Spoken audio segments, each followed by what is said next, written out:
All right, everyone. Okay, so everyone is now in from the waiting room. So let's get started. So hello and welcome. My name is Franco Fung. I'm the Student Recruitment Officer for UBC Engineering at the UBC Vancouver campus, and I'm going to be one of a few people that you will meet here today. So of course, in this session, we're going to give you a preview of what's to come. We're going to talk a little bit about how you can navigate your first year. We're going to talk a little bit about course registration, and we're going to introduce you to some of the other friendly faces that you'll meet later on in your first year. So we've got a lot of information to share with you today, but first I want to talk a little bit about the land our campus sits on. So UBC Vancouver, our campus, occupies lands which has been home to Indigenous peoples for thousands of years. And I would like to acknowledge the land that UBC has built our Vancouver campus on. The place where we work, learn, connect, and innovate is on the unceded ancestral and traditional territories of the Musqueam peoples. And I would also like to take the opportunity to acknowledge that you may be joining us from many places around the world, near and far, and acknowledge the traditional owners and caretakers of those lands as well. So a few notes before I dive into today's session.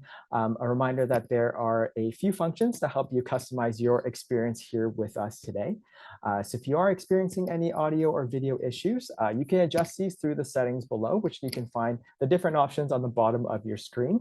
So for example, if you're experiencing any audio issues, you can adjust that, make sure you have your headphones or your speakers selected correctly. But if you're still experiencing issues, let us know and we can try and help you troubleshoot. Now, of course, this session is designed for you, so we do invite you to submit your questions through the Q&A box below, also on, at the bottom of the screen. One thing I will ask you is there are a few of us and a lot of you. So if you can just submit your question once, so you will also be able to upvote questions as well. So if you see a similar question that you want to get answered, let us know, right? Upvote that question. That will tell us that is a popular question amongst our audience today, and we will make sure that is answered before we wrap up today. Next thing is closed captioning is available as well. So you can enable this by clicking on the closed captioning button at the bottom of the screen. And a final note, if you're not able to stay with us for the entire session, that's okay too. We will be sharing a recording of this full session. We'll share it to you through email, and also it will be shared on our YouTube channel at UBC Engineering. Okay, so what were we going to go over today? We're going to start off with an overview of what you can expect. So we'll do an overview of some of your potential first year timetables. Then we're going to talk about course registration, which I know a lot of you may already have some questions in your head. I'm also seeing some of those questions in our email inboxes. And then you're going to hear directly from some of our current engineering students. And you get to hear a little bit about their first year experience. And then we'll wrap up with a live Q&A segment to get to your most popular questions. So again, please feel free to submit some of those questions now. I think questions are already coming in. So yeah, definitely take a look at that. Upvote the questions that you want to get answered. All right, so you've heard from me. You've kind of met me already. So quick introduction again about myself. So my name is Franco Fung. I work here at UBC Engineering as a student recruitment officer. So my job is to answer questions from you. If you're interested in studying at UBC Engineering and you have questions, I'm your go-to person. You may have already received a few emails from me over the last few months as well. So it's great to have you here with us. So I'm going to introduce the rest of our team here today. I'm going to turn it over to Sarah. Thanks, Franco. So good afternoon, everyone. My name is Sarah Bromwich-Price. I'm the Student Support Manager in Engineering Academic Services. So essentially what that means is Engineering Academic Services is your home advising office for all first-year engineering students. So you might hear that term a lot. You've received an email from us already this week. So we essentially are here to help you, and we're kind of the first stop really whenever you've got questions. We have a team of advisors, registration specialists, like you hear from Leah later on. We have a whole team that are dedicated to helping you navigate your journey through UBC Engineering. So we can help with most things usually. We tend to be the first stop for most questions, but we do also have a lot of connections with other teams across campus. So like mental health, counseling, residents, things like that. So usually what we say is come to us first and we'll help you figure it out. We help students navigate everything, and we essentially guide students through pretty much anything right the way from now. So you've accepted your offer, how does this work? How does registration work? How does the first term work? How do I get to classes? Where are the classes? Things like that, right the way through to graduation at the end of your degree. So a common misconception is that we are closed over summer. We are not. We are open all summer, virtually and in person, and we're very, very happy to help from now right the way through until you finally come and see us in September. So we have an in-person office, virtual, phone as well, and obviously email as well. We can give you all those details later on. So like I said, me and Leah both work in engineering academic services. Leah, you'll hear from a little bit later on, but in the meantime, I'll hand over to Juliana. Hello, everyone. My name is Juliana. I am currently a student in environmental engineering, and I just finished my second year, so going into third year. So that means I have already done half of my required classes for my degree.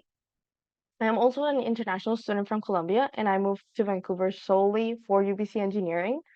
And some highlights about me is that I'm currently in as the engineering events assistant, and I am part of the Thunderbird dance team, where I also hold the VP internal position. And so basically, I'm here to answer any of your questions about engineering, student life, anything you can think of, really. And so now I'll hand it over to Taran. Hello, everyone. My name is Taryn. I'm a third-year electrical engineering student here at UBC. I'm also the VP academic for the Engineering Undergraduate Society. I'm not sure if you guys know, but every single engineering student is a part of the Engineering Undergraduate Society, and we offer a lot of different tutoring sessions for students, a lot of services as well, including red sales, where we sell red jackets like these, and eatery, where we have the cheapest sandwiches on campus and the cheapest coffee on campus. Awesome. Thanks, Taryn. And over to Leah. Thank you, Franco. So hi, everyone. I'm Leah, and I'm the Academic Systems and Registration Lead in EAS, which I'm sure, as you can imagine, is the Engineering Academic Services Department, as Sarah mentioned, and everyone here has mentioned as well. So what I wanted to do today was really take some time to walk you all through the different engineering timetables available to incoming students, as well as give a brief overview of the registration process and what you can expect. But before I get started on this, I wanted to highlight something that Sarah had mentioned. So all incoming students should have received an email from us on Monday, May 5th, so just this past Monday. And we sent these emails to everyone's student email that's listed on their Workday account.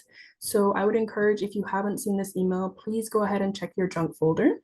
Also, if we send the email to not your preferred email, just please go ahead and update that email on your Workday account, because we're going to be sending a lot more communications in the future, and we just want to make sure that you're not missing out on any important information. Yeah. So within this email, we touched on registration, different timetables that are available to the incoming students, and we also included a Qualtrics link. Right, so this Qualtrics survey is for students to declare essentially which timetable it is that they'd like to be registered in. Yeah, so if you haven't filled out this Qualtrics survey, I'm going to ask that at the end of this session that you take some time, fill it out, and let us know which timetable you'd like to be registered for.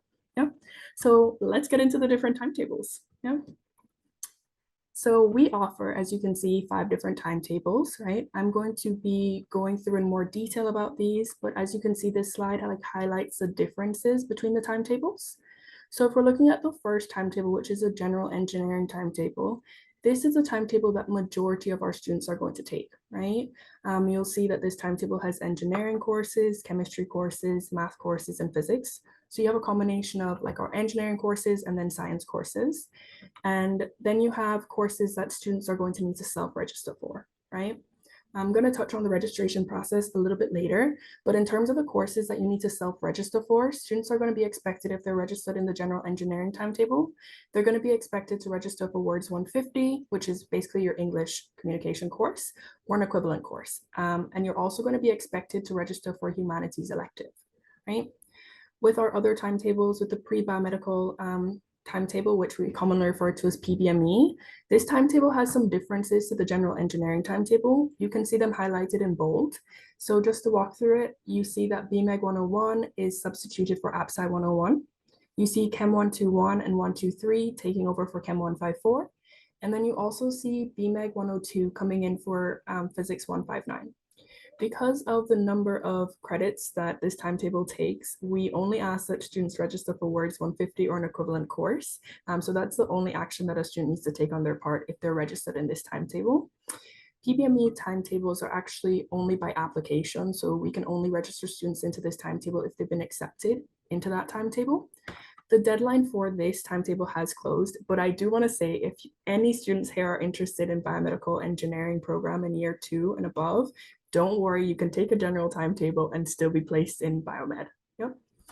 Then we have our pre-med timetable. You'll notice that similar to the PBME timetable, the difference is going to be that Chem 121 and 123, which is going to replace that Chem 154.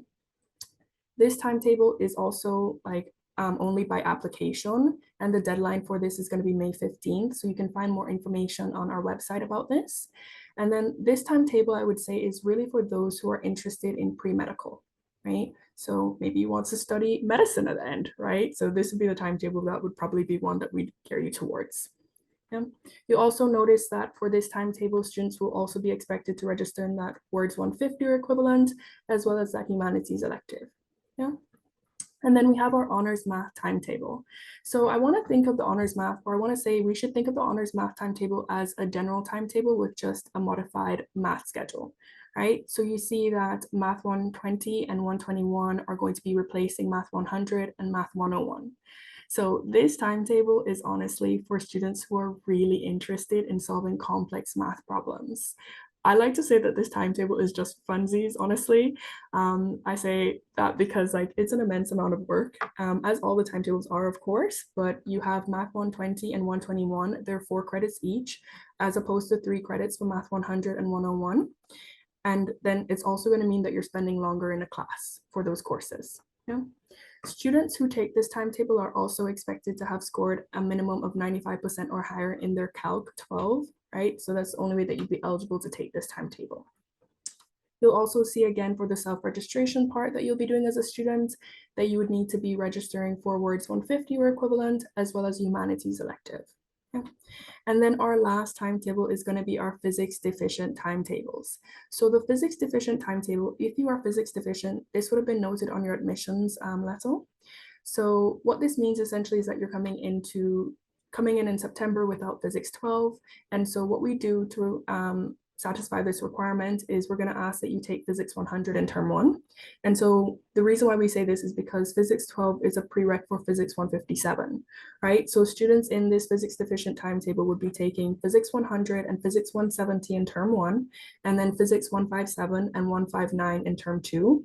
You'll note that the physics deficient timetables, students do not take physics 158, and that's because physics 158 requires a prereq of 157. So you wouldn't take that during the winter term. What you would do is you would take physics 118, which is the equivalent in the summer. Yeah. So by the end of the summer term of your first year, you would have finished your first year timetable. And then you'll also note, similar to that these students are also expected to self-register for Words 150 or an equivalent, as well as the humanities elective. Yeah. So that wraps up our timetables. You'll notice that I talked a little bit about the idea between like what students are registering for, as well as what EAS is going to register you in. So EAS is responsible for registering you into the majority of your engineering courses, right? When I say engineering courses, I'm saying the engineering courses that you see on the screen, the AppSci ones, as well as all the science courses, which is going to encompass your chem, your math, and your physics, right? What does this really mean? If we are registering you for your timetables, that means that it is random, right? Your instructors are random, and the timetable schedules that you're registered in are also going to be random. Yeah. So students can expect, because we are registering them into their timetables, students can expect that this will be done prior to the start of their registration period. So a reminder that students register, or first year students will register during June 24th to 27th, right? And you can expect to receive your registration appointment in early June. And so prior to your registration period, that June 24th to 27th period, you'll have your timetable, like your schedule, basically fully mapped out, with the exception of that Words 150 or equivalent, as well as the humanities elective, right? So it gives students the flexibility to see like which sections of those would work best for their timetable. Yeah, so this was a very brief overview, I would say, of like the registration process. if you are interested, and I hope you are, in learning more about the registration process, I'd really encourage you to either sign up for one of our registration workshops, which we're hosting, or go to our website for more information on that. And I think Franco should be dropping a link in the chat about that soon. So please go there, and I'll pass it back to Sarah for information about what to expect in the next couple of weeks.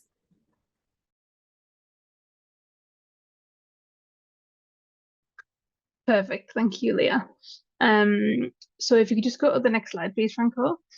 I just want to kind of explain a little bit about what the next few months will look like in terms of getting ready for registration, and understanding a bit more about the process. Like Leah said, this is a kind of a bit of a whistle-stop tour of what the process looks like, but we just want to be clear that we understand it's a bit of a complex process. We try to make it as easy as possible for students, which is why we've kind of laid out here what our plan is, basically to help you understand what's going on and when, and to not overload you with information, because we know it's very exciting, but there's a lot of things to learn, and it's a really interesting and can be quite a confusing time for new students joining us. So firstly, you're already here, you're at the webinar, and that's a great start. So understanding what registration looks like in a bit of an intro is a perfect start. And obviously we've got loads of questions in the Q&A already. And just, asking the questions you want to ask now is great, and it'll help you get ahead in terms of understanding what is to come. We do have a couple more emails planned. We have put them here just so you know when they're coming. We don't expect you to be patiently waiting by your inboxes, but it's just basically to help you understand what we're telling you and when. Like, for example, I've noticed a few questions in the chat about advanced credits. Advanced credits is a great example of something that we firstly have a specific workshop for. So you can see on this slide, August 12th is our advanced credit workshop. That is for anyone with A-level, AP, and IB credits. And usually, well, it depends on the course, but typically they can be used towards the engineering program. But there's a few things to understand when using it, and a lot of students ask how you use it, how you claim it, things like that. And we can help you figure out all those things. So that's just an example of what the advanced credit workshop is useful for. But then you'll notice on this, there's a couple of other registration workshops as well. So one thing to know about the registration workshops is we've got one on May 21st, June 12th, and June 18th. They will largely be the same content. So it's definitely not recommended that you attend all three. You are more than welcome to, but they will be very, very similar content, slightly tailored depending on how close we are to registration, but ultimately largely the same content. So the benefit of a registration workshop is it's a similar format to this, but much more in depth. So for example, Leah mentioned registering for a humanities course or a words or equivalent English course. We have lots of screenshots, show you live how to actually register, what that means, where you find it on Workday, and it's much more detailed about what to actually do. And it also includes loads of tips from our academic advisors who can help you understand, how to find the gaps in your timetable to actually fit these courses in and things like that. So it's much more relevant closer to the time, because as Leah said, you'll be registered in a lot of your courses, and by then you'll know what your actual physical timetable looks like for each term, and you'll be able to identify the spots in which you can fit more courses in, whether that's words and or humanities. So we also help with things like the registration workshops are also a great opportunity to learn a bit more about engineering academic services, meet some different advisors, and kind of put a face to the names of people you might be physically meeting in September when you come. So the registration workshops are all online. They're only an hour. They're all recorded, very similar to this. But like I said, it's just a great opportunity to, again, similar format with the Q&A, and just a great chance to get to know a bit more about Workday, and how that's going to look for you, and get ready for registration because they're done much closer to the time. So that's kind of what we plan to do for the next couple of months, really, or I suppose next month, in terms of preparation for registration. So what we want to recommend is obviously registering for a workshop is a great idea that you can do it via the link that Franco posted in the chat, but it's also we just want to sort of welcome any questions. I've already been answering questions in the Q&A and we'll continue to do throughout the session, but we just want you to be as prepared as possible. No question is a silly question. We have a lot of resources on our website that try and help students, so we recommend trying to look on there first. But ultimately, we're open also, and we're very, very happy to help you understand, navigate right the way from logging into Workday all the way through to this is the exact English course I want, how do I register for it? All questions are welcome, and the registration workshops are a great chance to pick up questions that other students are asking and maybe things you hadn't thought of. So yeah, definitely a great opportunity to do it, and just hopefully a good chance for you to understand what you're doing ahead of the registration time. So I'm going to hand it back over to Franco.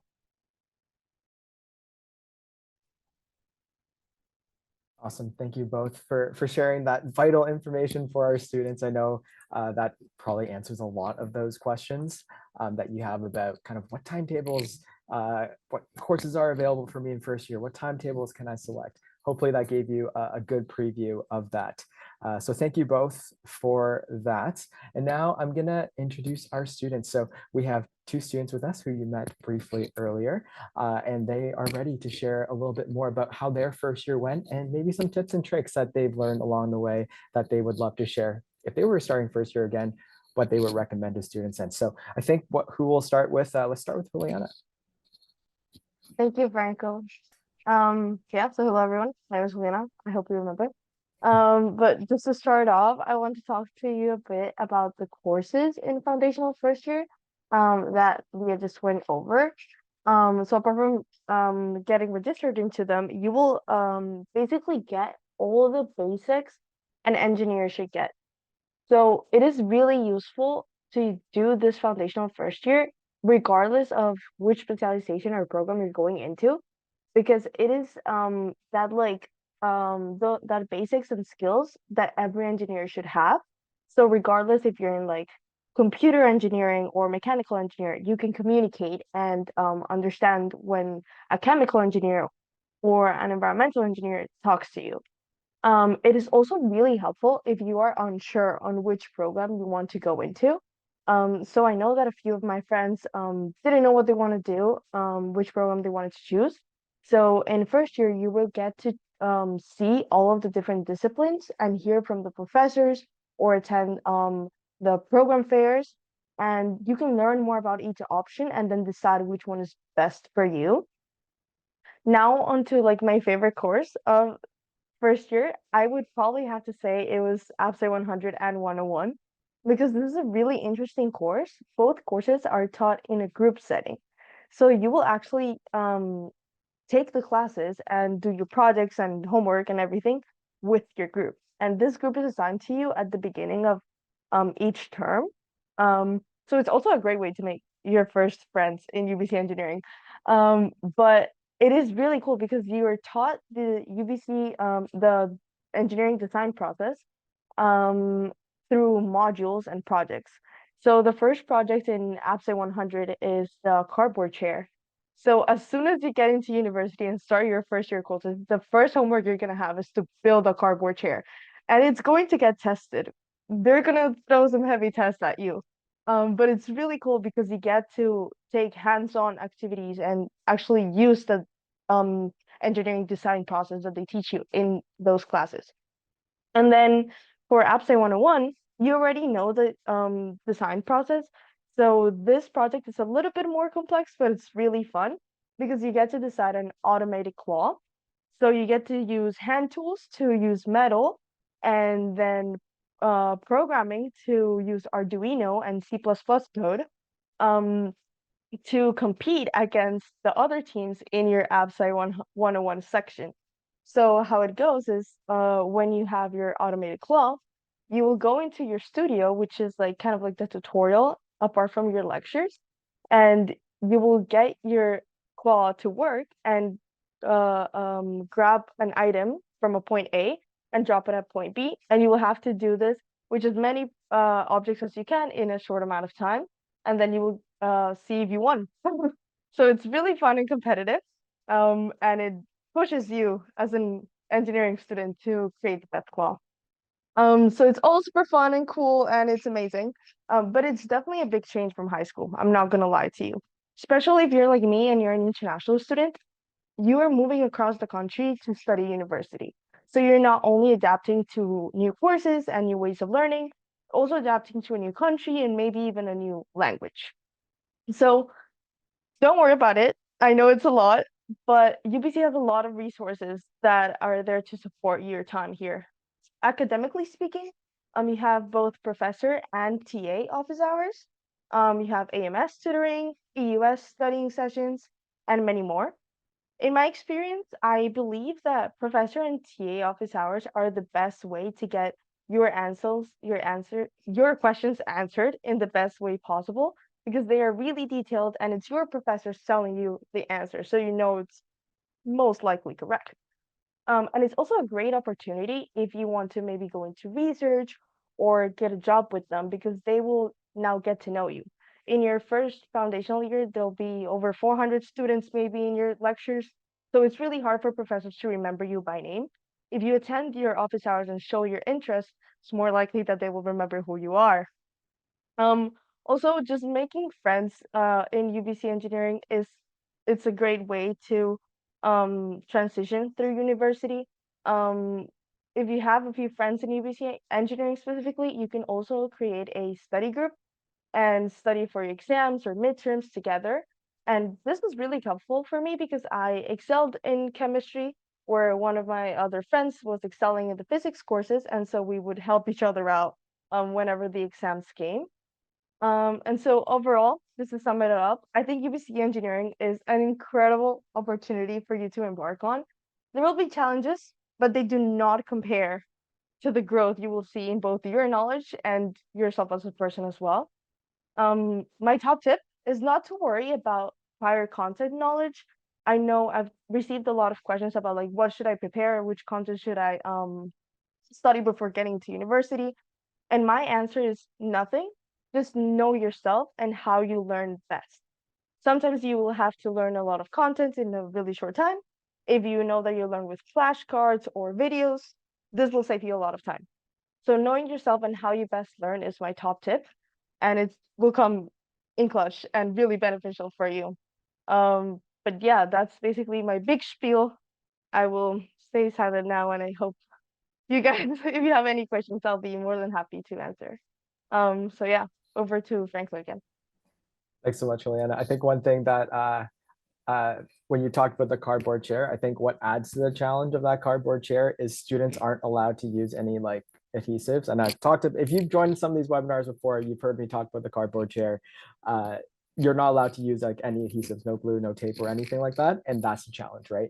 So you and your teammates have to figure out the best way to build the best chair without, you'll have to use your engineering design skills that you'll learn to figure out how to build the best chair in that way. So thank you, Juliana, for sharing some of that. And over to Taryn to talk about his experience and maybe a little bit more about the EUS as well. Love to hear a little bit more about that. Absolutely. I guess I'll go more in depth of ways you can get involved and opportunities, especially in first year, but mainly in like your first 2 weeks of school. So something that the EUS hosts in the first 2 weeks of school is Week E Naught. So it's a very good like introduction to get to know and meet a lot of people. We host a bunch of events like racing chariots down Main Mall. We host some support events like how to not fail first year. There's also opportunities to have I think ice cream made with liquid nitrogen from chemical engineers. And then to end off that week, we usually have a camping trip. We hand off, I think we bring 100 engineers to Gambia Island. And it's a great opportunity there to meet a lot of people, make a lot of friends, and then have a good group of engineers that you can carry through for the rest of your degree. Personally, for me, I didn't live on res. I'm born and raised in Vancouver, so I was a commuter student. What I found useful was collegias. That's like a space which is like a home away from home where you can interact with other commuters. It's like has a kitchen, has a lot of study spaces, and you get to meet a lot of people, not just in engineering, in arts, in sciences, and a bunch of spaces. For me, I would say that I think past closing, I'd keep the collegiate advisor staying a bit later because I had a good group of like 6 engineers where we'd go through a lot of the work and just study, stay late, and get through a lot of tasks. So one thing I really recommend, especially in first year and all of engineering, is don't do it alone. Find a good group of people, find a good group of people to study with that you work well with, and then bounce by ideas off of each other because engineering is a very collaborative experience. Speaking from my experience with AppSci 100 and 101, those courses are design courses with a team. So you learn a lot of skills there, how to work with a team, and just getting through engineering in general, you need a good team and a good group of people for that. Um, I'm going to talk just a bit about my transition from high school. I found it a little bit difficult because I personally didn't take calculus, and then going from that transition and trying to learn that stuff right away, that was a big task for me because I've never experienced something like that. So I spent a little bit more time like researching those kind of topics so I can prepare for my lectures beforehand. So some self-study for some courses may be needed if you feel like you're a bit behind, but there's no shame in that, right?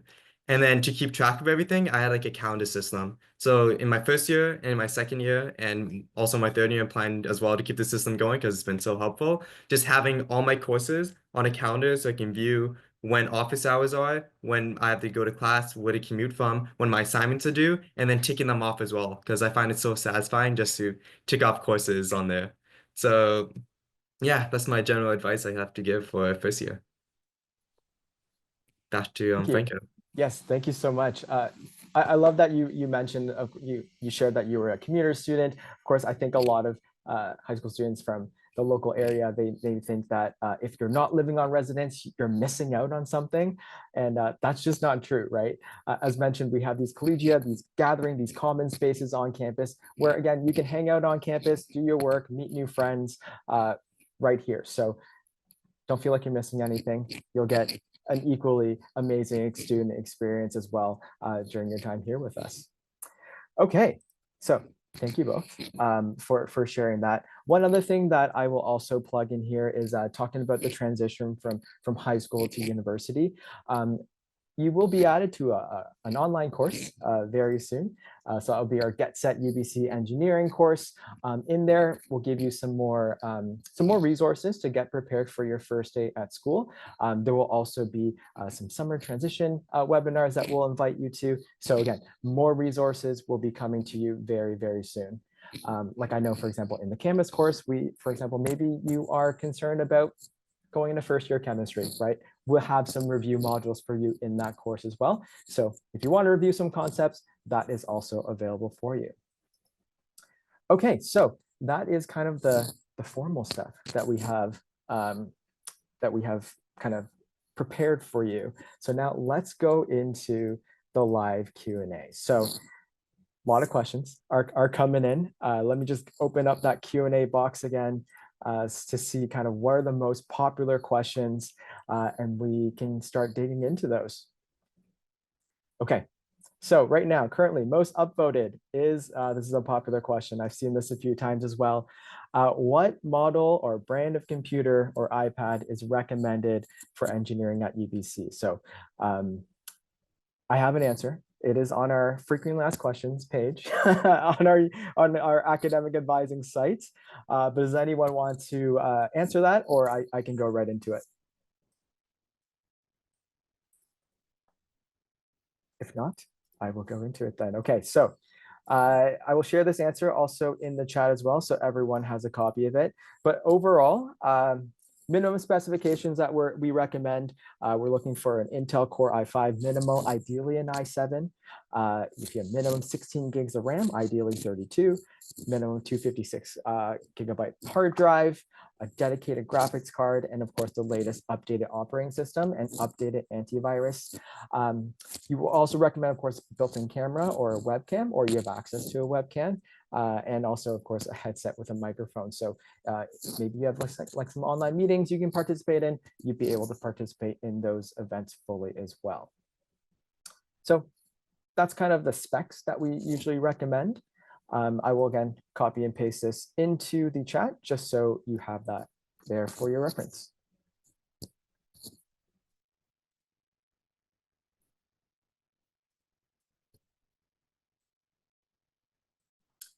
Okay, the next most upvoted question is about how manageable is first year engineering in your opinion? Is it likely or easy to get over 80%, specifically 80%?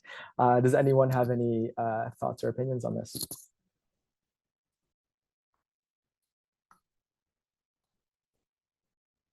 If not, I can get started. I I do can also think, speak a little okay, bit go about ahead. this. Yeah, go ahead, Taryn.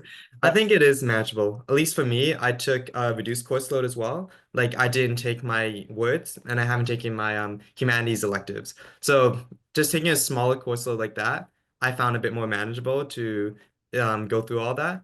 Especially just for me, without I said earlier, going through calculus in high school, I need to spend more time learning those concepts. So just to understand that stuff.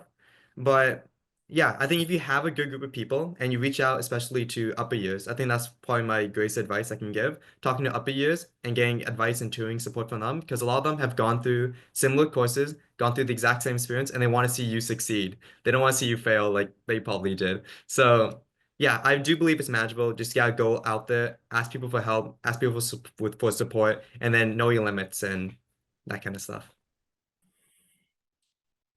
No, Yeah, I do think that's a great point that you bring up there. Juliana, go ahead and then I can add on to what Taryn said. yeah. I what I just wanted to say is like it is a big change, so don't be too hard on yourself. Sometimes I know that a lot of my friends and including myself, um you get shocked sometimes at the grades you first get in university, but that's the point, right? You're learning how to learn and you're like building up your skill set. It is normal to like fail or not get it right the first time. So yes, you can get a high grade, but if you don't burden yourself on that because it's just a number. We're here to UBC Engineering is here to um build your career and make you the best engineer ever. But it takes some hard work and sometimes it's hard, and that's okay. Yeah, definitely. I think that transition from high school to university, I always like to, when I'm talking, especially for high school students going into university, the first thing I always talk about is just the length of the school year, right? If you think about it, typically in high school, your regular school year is from September to June, and then university school year is from September to April. So right away, it's already 2 months short, 2 months shorter. So just picture it that way. Your school year is not as long, which would mean content week to week would go a lot quicker as well. So the students who find success, I think the earliest are the ones who are not afraid to ask for help and know how to utilize their resources, right? I think Juliana and Taryn both mentioned some of the resources that they had taken advantage before as well. So don't be afraid to ask for help, right? Definitely get to know your professors and TAs through those different office hours.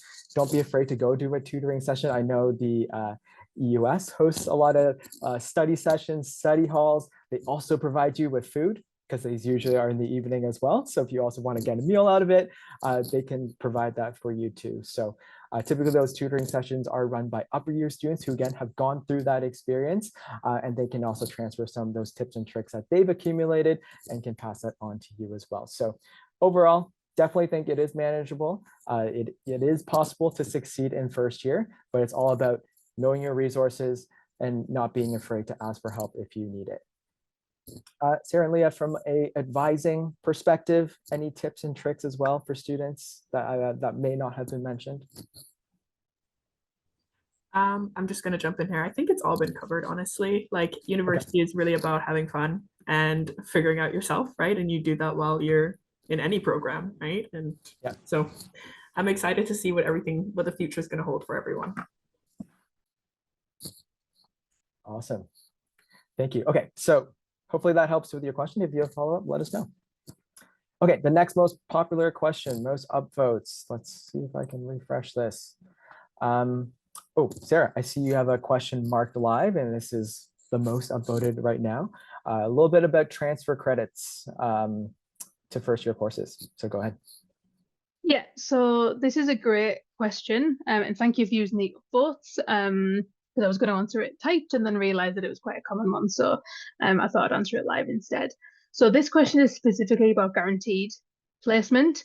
Very well spotted that you need to complete 30 credits at UBC to be eligible for the guaranteed placement process or program. So ultimately, if you have a lot of transfer credits, and that means that you would be taking less than 30 credits at UBC, assuming you wanted to use all of those transfer credits. Yeah, essentially you do need to take 30 in the winter session, so between September and April. So what we'd recommend is coming to chat with an academic advisor. So whether that's virtual drop-in, whether that's booking an appointment, because ultimately what we want to do is make sure that you're taking courses that are relevant to you. Obviously you don't have to, but in terms of tips, for example, taking humanities, and there's certain things you can do that make it quite likely that you will use those courses later on in the degree. Depending on how many advanced credits you have or transfer credits you have, there may be some courses that are more maybe towards a minor or something like that.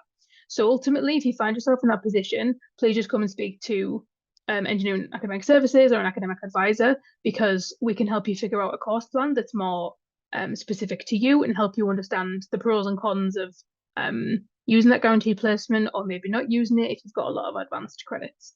So it's a great situation to be in, but come and chat to us to make sure you can get the most out of being in that position.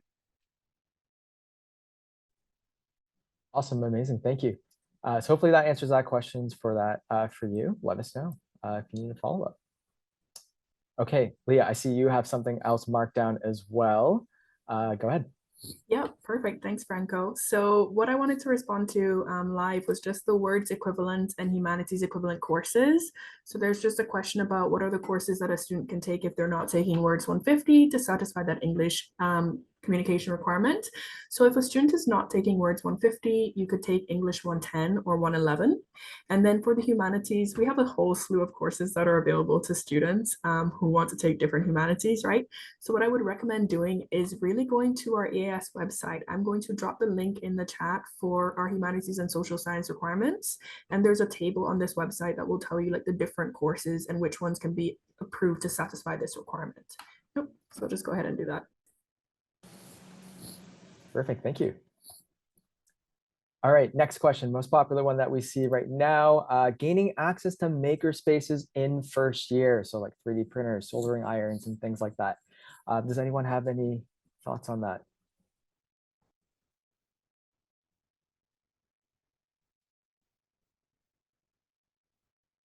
So from what I know, with some of the maker spaces, you do need to go through some safety training before you gain access to those spaces. I know in the Engineering Design Center, the EDC, that's where some of your Outside 100 courses are held. There's a makerspace in there as well. So you will need to go through some of that safety training before you're allowed to gain access to those spaces as well. In addition to that, some of our design teams, so we didn't mention our design teams yet, but here at UBC, we have over 35-ish, around 35 student design teams, and they all focus on a variety of different projects. So some focus on things like motorsports, for example. We have like a Formula One racing team, Formula One electric, Thunder bikes to build a motorcycle, Baja to build an off-road vehicle. So some of those design teams, for example, they have their own maker spaces also in the EDC as well. So there are multiple maker spaces kind of for different programs and for different departments as well.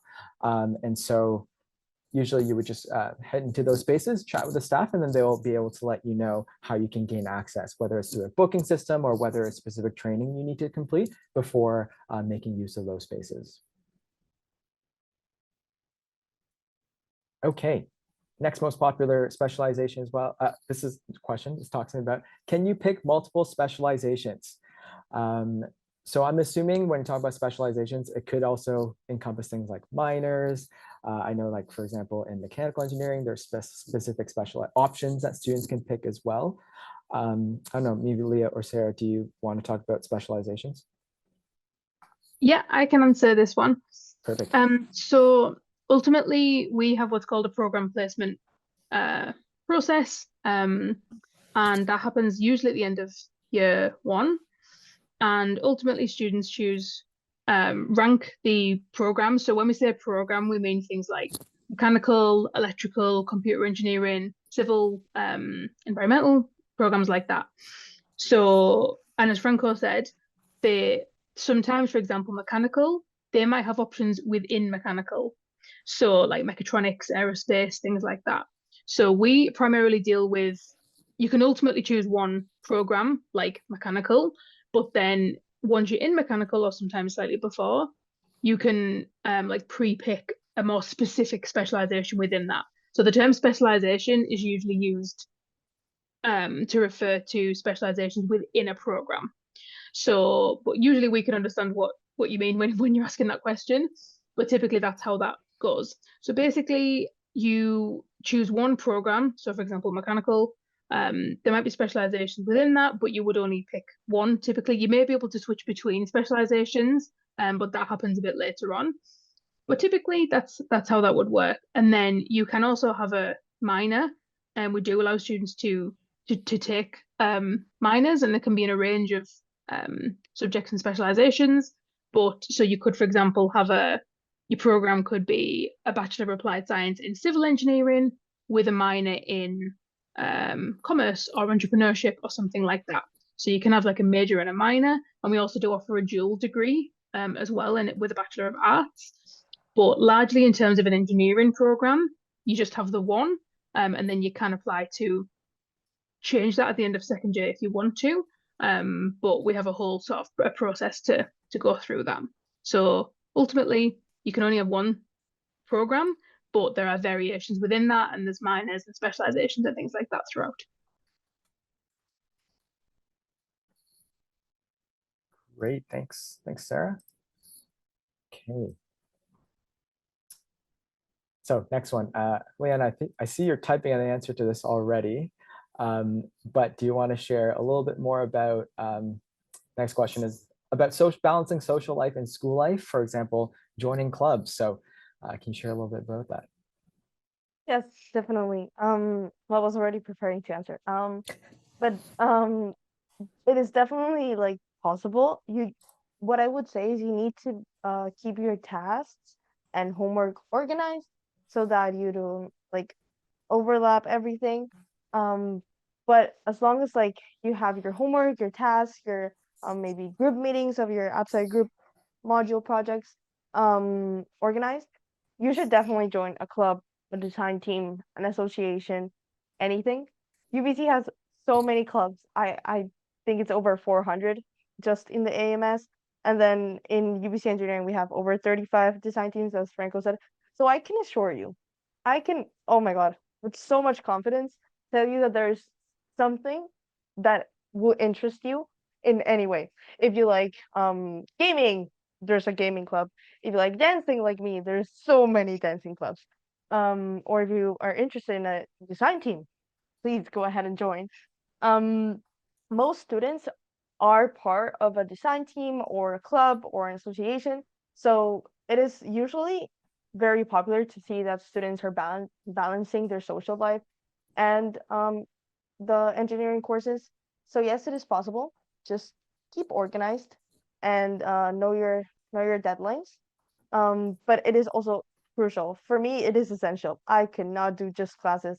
I need to exercise or just hang out with my friends. So yes, definitely book yourself some time to be social or attend a club or something. Definitely, that's what I'm hearing from that is it's about work-life balance, right? It's important to keep up with your studies, but also make sure you have some time for yourself, right? So you can still enjoy the hobbies that you can enjoy, because if you're not, treating yourself well, then that can potentially also maybe affect your academics as well, right? So making sure the balance is good will also be a key to success in first year. Alrighty, so next most popular question is about co-op. So that's a great question. So of course, co-op, if you're not familiar, our engineering program does offer co-op. Co-op can give students up to 20 months of full-time paid work experience that is kind of built into their degree. It will extend their degree, your degree to an extra year. So it typically could be done in 5 years, but you do get that up to 20 months of paid full-time work experience out of that. And students can start applying to co-op typically around second year. So you'll get more information sent when you're a student with us, when co-op is available and ready for you to submit an application. Typically, we will be looking for a minimum academic requirement. So you do need to meet the minimum of a 65% cumulative grade point average to be eligible for co-op. So for that student, I can send you a link to learn a little bit more about our co-op program in just a little bit. Okay, let's take a look again. Just going to do a quick refresh. Oh, Sarah, I see you're typing an answer to that. I think you're going to finish that up, right? Okay. I think the next question I'll quickly talk about is, do you think you can work a job while still being competitive for second year specialization? So I think this is kind of very similar to some other questions where whether you can succeed in first year, how difficult is first year going to be? And again, it really is just, it just depends on the person, right? It's very hard for us to determine like what difficult means for you. Just because everyone has their strengths, everyone has their weaknesses as well. For example, maybe someone is really inclined on math and someone else isn't as much on that. So it's tough for us to exactly say, yes, you can definitely do this, or no, you definitely can't do that. It really just depends on you with how you balance your schedule, how you manage your time, what strategies for success are you employing? Are you utilizing support services on campus to help you out as well? Those things all factor in. If you are asking, have students done part-time work and also been a full-time student as well? Definitely yes.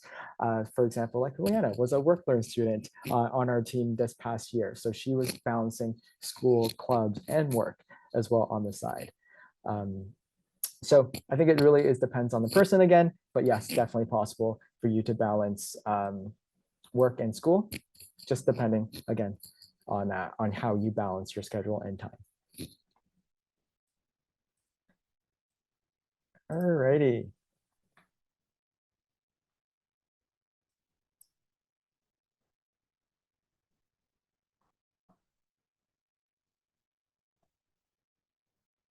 So just looking at the most upvoted, how do the fitness centers work at UBC?